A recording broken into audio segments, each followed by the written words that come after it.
Hi hello ನಮಸ್ಕಾರ welcome back to Sakshi kitchens and vlogs. ಎಲ್ಲರೂ ಹೇಗಿದ್ದೀರಾ? ಎಲ್ಲರೂ ಚೆನ್ನಾಗಿದ್ದೀರಾ ಅಂತ ಅಂದ್ಕೊಂಡಿದ್ದೀನಿ. ನಾನು ಸಹ ತುಂಬಾ ಚೆನ್ನಾಗಿದ್ದೀನಿ.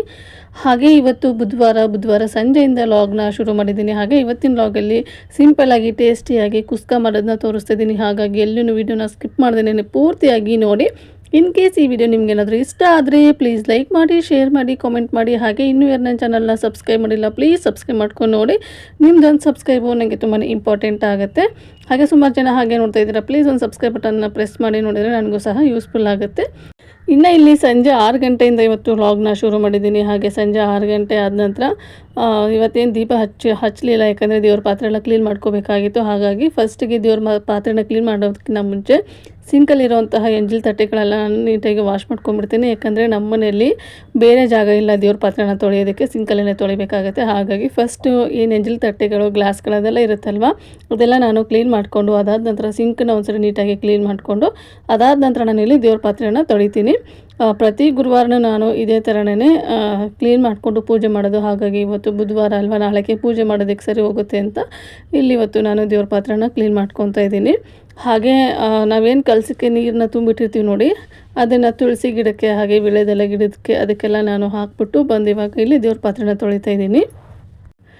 ಹಾಗೆ ಇಲ್ಲಿ ನಾನಿವಾಗ ಏನು ತೊಳಿತಾ ಇದ್ದೀನಲ್ವ ಬೆಳ್ಳಿ ಪಾತ್ರೆನ, ನಾವೇನಾದರೂ ಬೆಳ್ಳಿ ಪಾತ್ರೆನ ಅಥವಾ ಚೊಂಬು ದೇವರಿಗೆ ಏನಾದರೂ ಉಪಯೋಗಿಸೋದಂತಹ ಚೊಂಬು ಏನಾದ್ರು ತೊಗೊತೀವಂದರೆ ಈ ಥರ ಪ್ಲೇನ್ ಆಗಿರೋದನ್ನ ತೊಗೊಳ್ಳಿ. ಆವಾಗ ತೊಳೆಯೋದಕ್ಕೂ ಸಹ ತುಂಬಾ ಸುಲಭ ಆಗುತ್ತೆ.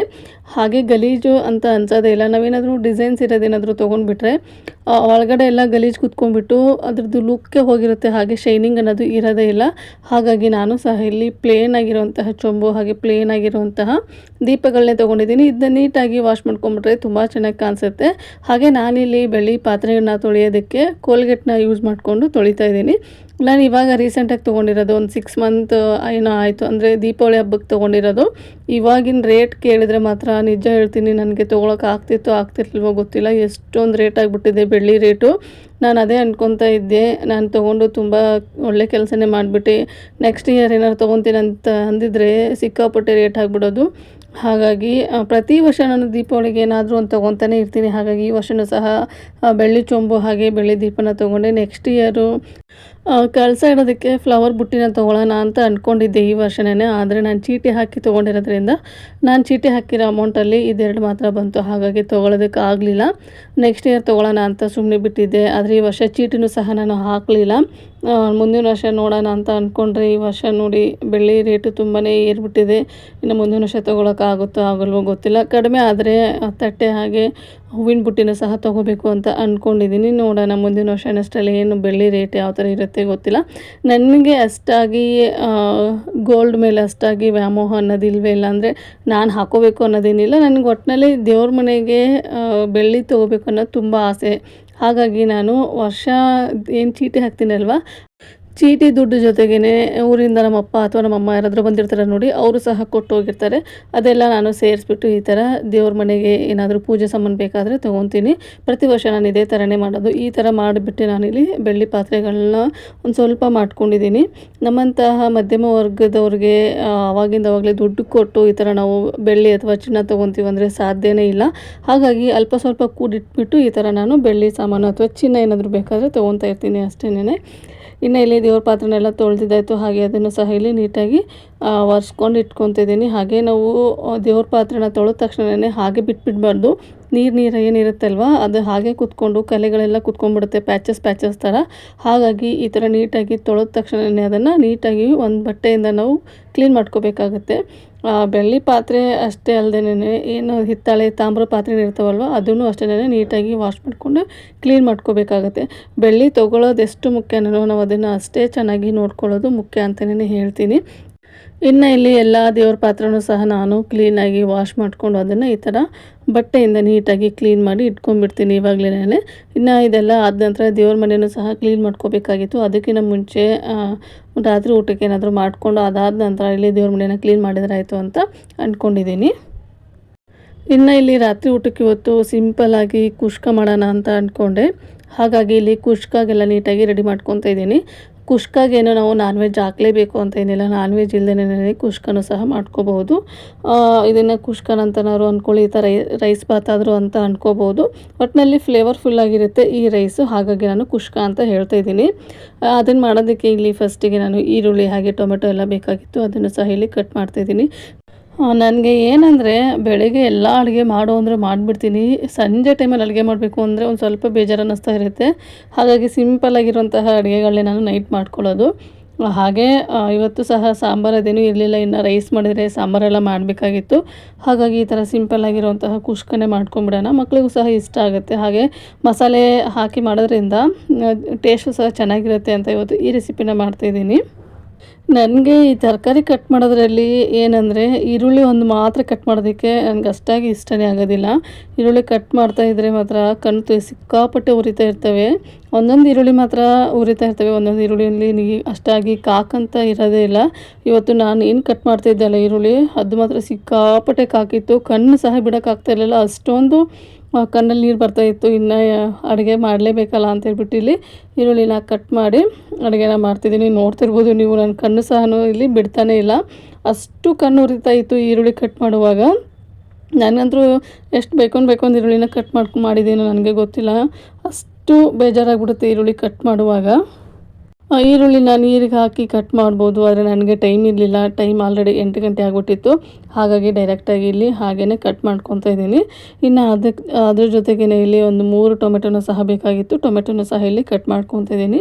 ಹಾಗೆ ಇದಕ್ಕೆ ಫ್ರೆಶ್ ಆಗಿರುವಂತಹ ಶುಂಠಿ ಬೆಳ್ಳುಳ್ಳಿ ಪೇಸ್ಟ್ ಹಾಕಿದರೆ ಇನ್ನೂ ಚೆನ್ನಾಗಿರುತ್ತೆ. ಹಾಗಾಗಿ ನಾನು ಇವಾಗ ಈ ನಡುವೆ ಹೆಂಗೆ ಮಾಡ್ತಾಯಿದ್ದೀನಿ ಅಂದರೆ, ಯಾವುದೇ ರೈಸ್ ಬಾತ್ ಮಾಡಲಿ ಫ್ರೆಶ್ ಆಗಿ ಶುಂಠಿ ಬೆಳ್ಳುಳ್ಳಿ ಪೇಸ್ಟ್ನ ಮನೆಯಲ್ಲೇ ಮಾಡಿಕೊಂಡು ನಾನು ಹಾಕ್ತೀನಿ. ಹಾಗಾಗಿ ರುಚಿ ಇನ್ನೂ ಸ್ವಲ್ಪ ಚೆನ್ನಾಗಿರುತ್ತೆ. ಅದಕ್ಕೋಸ್ಕರ ಅಂತಲೇ ಇಲ್ಲಿ ಬೆಳ್ಳುಳ್ಳಿ ಹಾಗೆ ಶುಂಠಿನೂ ಸಹ ನೀಟಾಗಿ ಬಿಡಿಸ್ಕೊತಾ ಇದ್ದೀನಿ. ಹಾಗೆ ಕೊತ್ತಂಬರಿ ಸೊಪ್ಪು, ಹಾಗೆ ಇವತ್ತು ನಾನು ಈ ಕುಷ್ಕಾಗೆ ಮೆಂತ್ಯ ಸೊಪ್ಪನ್ನ ಹಾಕ್ತಾಯಿದ್ದೀನಿ, ಪುದೀನ ಸೊಪ್ಪನ್ನ ಹಾಕ್ತಾಯಿಲ್ಲ. ಹಾಗಾಗಿ ಕೊತ್ತಂಬರಿ ಸೊಪ್ಪು ಹಾಗೆ ಮೆಂತ್ಯ ಸೊಪ್ಪು ಅದನ್ನೆಲ್ಲದನ್ನು ಇಲ್ಲಿ ಇವಾಗ ನೀಟಾಗಿ ಕಟ್ ಮಾಡಿ ಇಟ್ಕೊತಾ ಇದ್ದೀನಿ.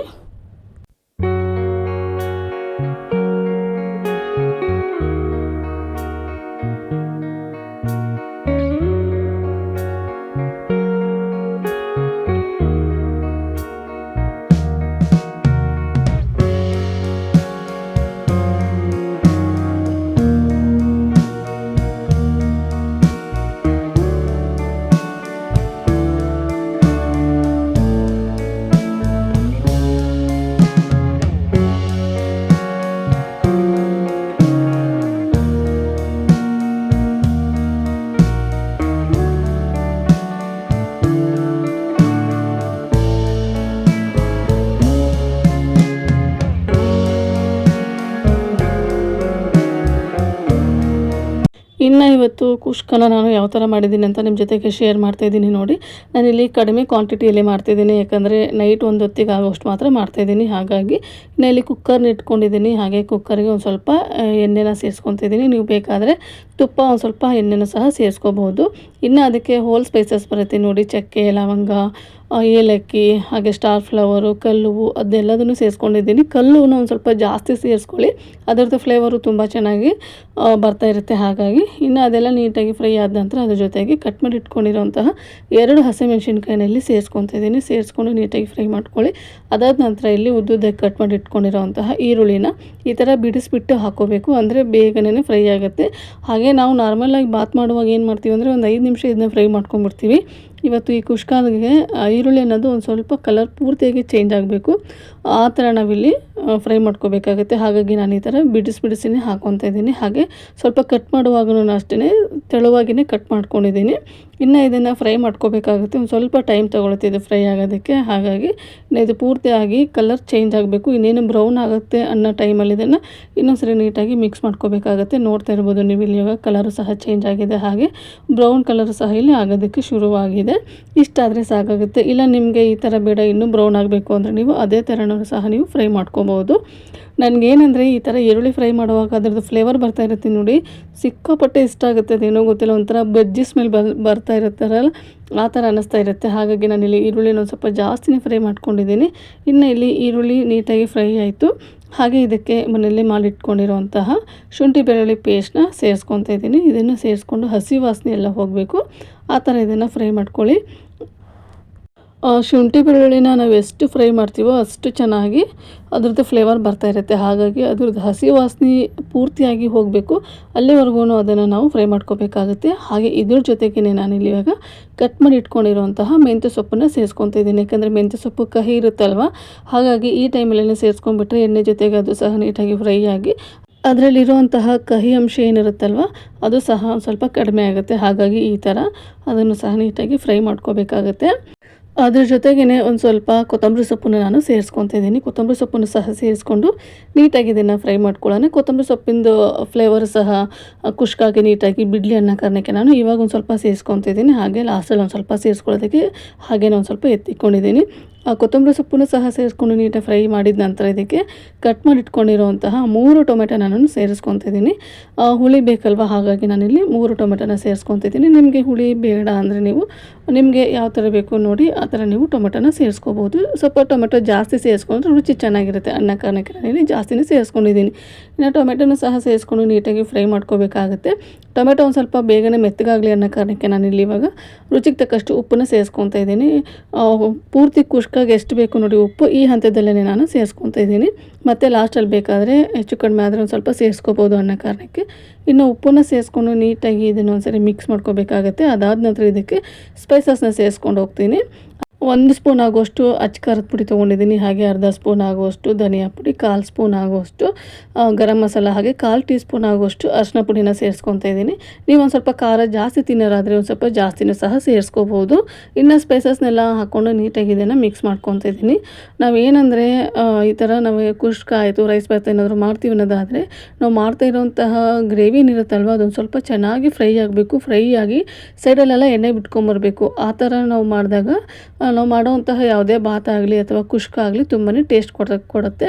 ಇಲ್ಲಿ ನಾನು ಸಹ ಒಂದು 5 ನಿಮಿಷ ನೀಟಾಗಿ ಅದನ್ನು ಫ್ರೈ ಮಾಡಿಕೊಂಡೆ. ಹಾಗೆ ಸೈಡಲ್ಲೆಲ್ಲ ಎಣ್ಣೆ ಬಿಡೋದಕ್ಕೂ ಶುರುವಾಯಿತು. ಇನ್ನು ಈ ಹಂತದಲ್ಲಿ ನಾನು 1 ಕಪ್ ಆಗುವಷ್ಟು ಮೊಸರನ್ನ ಸೇರಿಸ್ಕೊತಾ ಇದ್ದೀನಿ. ಮೊಸರನ್ನ ಹಾಕ್ಕೊಳ್ಳೇಬೇಕು, ಮೊಸರು ಹಾಕ್ಕೊಂಡ್ರೆ ಟೇಸ್ಟ್ ಚೆನ್ನಾಗಿರುತ್ತೆ. ಹಾಗಾಗಿ ಇನ್ನು ಮೊಸರನ್ನ ಸೇರಿಸ್ಕೊಂಡು ನಾವು ಫ್ಲೇಮ್ನ ಹೈಯಲ್ಲೇ ಇಟ್ಕೋಬೇಕಾಗುತ್ತೆ. ಲೋ ಫ್ಲೇಮ್ ಇಟ್ಕೊಳ್ಳೋಕೆ ಹೋಗಬೇಡಿ, ಯಾಕಂದರೆ ಲೋ ಫ್ಲೇಮ್ ಇಟ್ಕೊಂಡ್ಬಿಟ್ರೆ ಬೇಗನೆ ಒಡೆದಂಗೆ ಆಗ್ಬಿಡುತ್ತೆ. ಹಾಗಾಗಿ ಹೈ ಫ್ಲೇಮಲ್ಲಿ ಇಟ್ಕೊಂಡು ಕೈ ಬಿಡ್ದೇ 1-2 ನಿಮಿಷ ಅದನ್ನ ನೀಟಾಗಿ ಫ್ರೈ ಮಾಡ್ಕೋಬೇಕಾಗತ್ತೆ. ಮೊಸರನ್ನು ಸಹ ಸೇರಿಸ್ಕೊಂಡು 1-2 ನಿಮಿಷ ಫ್ರೈ ಮಾಡ್ಕೊಂಡ ನಂತರ ಸೈಡಲ್ಲಿ ಎಣ್ಣೆ ಬಿಟ್ಕೊಂಡು ಬರೋದಕ್ಕೆ ಶುರುವಾಗುತ್ತೆ. ನೋಡ್ತಿರ್ಬೋದು ನೀವು ಇಲ್ಲಿ ಇವಾಗ ಎಣ್ಣೆ ಯಾವ ಥರ ಬಿಟ್ಕೊಂಡು ಬರ್ತಾ ಇದೆ ಅಂತ ಹೇಳ್ಬಿಟ್ಟು.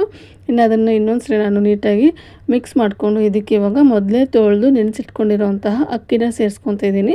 ನೀವು ಇಲ್ಲಿ ಬೇಕಾದರೆ ಬಾಸುಮತಿ ರೈಸನ್ನು ಸಹ ಸೇರಿಸ್ಕೋಬೋದು. ನಾನಿಲ್ಲಿ ನಾರ್ಮಲ್ ನಾವು ಡೈಲಿ ಯಾವ ಅಕ್ಕಿನ ಬಳಸ್ತೀವಿ ನೋಡಿ ಊಟಕ್ಕೆ ಅದನ್ನೇ ನಾನು ಸೇರಿಸ್ಕೊತಾ ಇದ್ದೀನಿ.